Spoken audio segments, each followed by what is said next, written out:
Estudyante pa lang pero umaani na ng tagumpayan sa Phil Dutch fashion designer sa the Netherlands. Maging ang isang sikat na designer ay hanga rin sa kanyang mga disenyo. Report si Deza Marie Aguilar.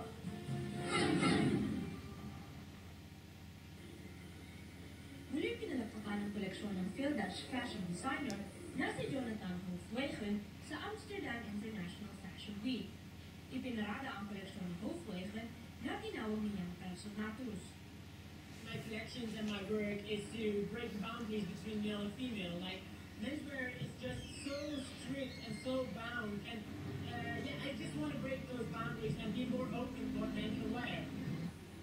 Dahil din sa koleksyon na ito, nauna nang napili si Hofwegen bilang isa sa 5 finalist ng Design for Tomorrow sa Berlin Fashion Week.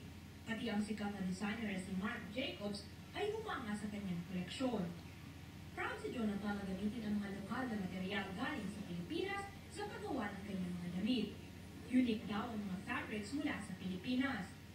Gusto nga raw niyang pumunta ng Pilipinas para tuklasin pa ang ibang mga fabric na pwede niyang gamitin sa mga susunod niyang koleksyon.